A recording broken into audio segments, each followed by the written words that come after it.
Hi, I'm Paula, I'm from Spain, and I did an MSc in Statistics at Imperial. My master's prepared me for my PhD because I learned, I like the foundation of statistics, of different subjects, like different subjects inside statistics.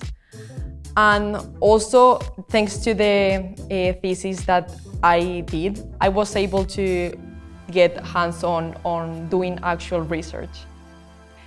So when I was doing my master's, I realized how research was done here at Imperial.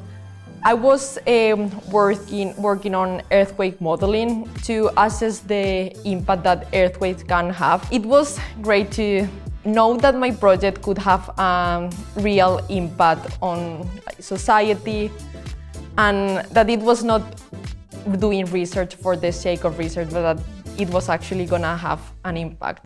I think my ambitions could be to make a contribution and also to bring that contribution to everyone. My favorite part of statistics is being able to extract information from data and analyze that data to make decisions. Imperial has been putting a foot on the moon.